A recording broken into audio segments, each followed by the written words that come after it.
Dalam nama Bapa dan Putra dan Roh Kudus. Amin.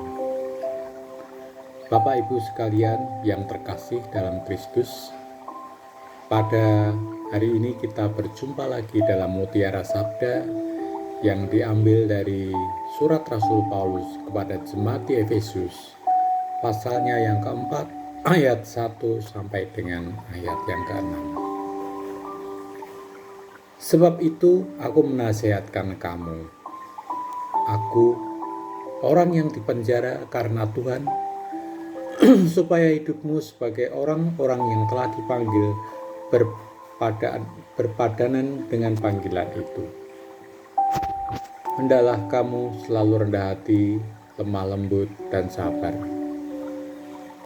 Tunjukkanlah kasihmu dalam hal saling membantu dan berusaha memelihara kesatuan roh oleh karena damai sejahtera, satu tubuh dan satu roh. Sebagaimana kamu telah dipanggil kepada satu pengharapan yang terkandung di dalam panggilanmu. Satu Tuhan, satu iman, satu baptisan, satu Allah dan Bapa dari semua.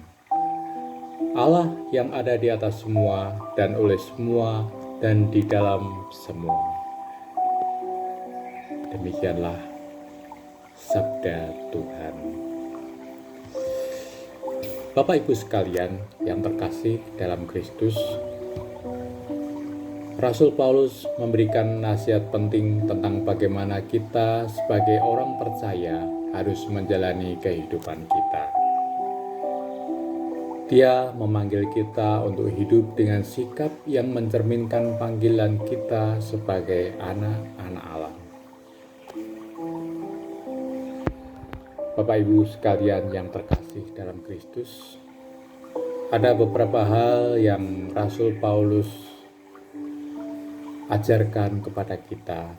Yang pertama adalah hidup yang berpandangan dengan panggilan.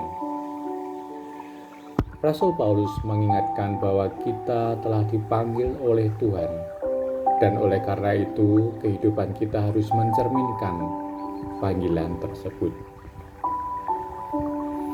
Hidup kita seharusnya tidak hanya mengikuti standar dunia, tetapi standar Allah.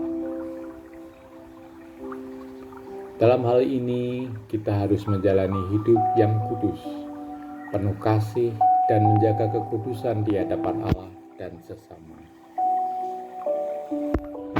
Rasul Paulus juga mengajarkan tentang kerendahan hati, kelemah lembutan, dan kesabaran. Kita diajak untuk memiliki sikap rendah hati, lemah lembut, dan sabar.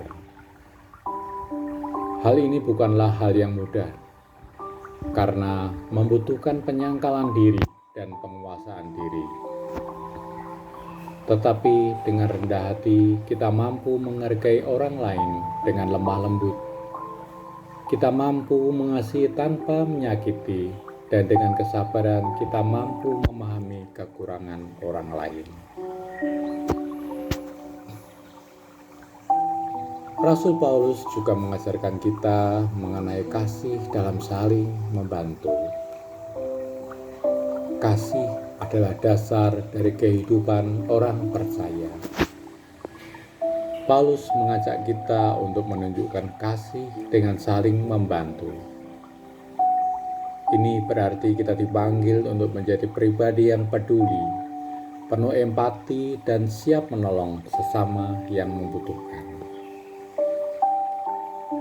Kemudian bagaimana Paulus berpandangan tentang pemeliharaan kesatuan dalam roh. Kehidupan Kristen adalah kehidupan yang berfokus pada kesatuan. Paulus mengingatkan bahwa kita harus berusaha menjaga kesatuan yang berasal dari Roh Kudus. Kesatuan ini bukan hanya berarti tidak ada konflik, tetapi lebih kepada memiliki tujuan yang sama, yaitu memuliakan Allah dan mengasihi sesama. Dan yang terakhir, Rasul Paulus mengajak kita untuk tetap bersatu dalam satu tubuh, satu roh, dan satu Tuhan. Paulus menekankan bahwa kita semua adalah satu di dalam Kristus. Meskipun kita memiliki latar belakang pengalaman atau pemahaman yang berbeda, kita disatukan oleh iman yang sama kepada satu Tuhan. Hal ini berarti kita harus menghargai perbedaan di antara kita dan mengutamakan persatuan di dalam Kristus. Bapak Ibu sekalian, dalam permenungan ini Rasul Paulus mengajak kita untuk tetap menjaga kehidupan yang kudus, menumbuhkan sikap yang benar, membangun hubungan yang penuh kasih, serta mengupayakan kesatuan di dalam satu tubuh. Semoga renungan ini menguatkan kita untuk terus hidup sesuai dengan panggilan kita di dalam Kristus, dengan kasih, kerendahan hati, dan kesatuan yang mencerminkan iman kita. Tuhan memberkati. Amin. Dalam nama Bapa dan Putra dan Roh Kudus. Amin.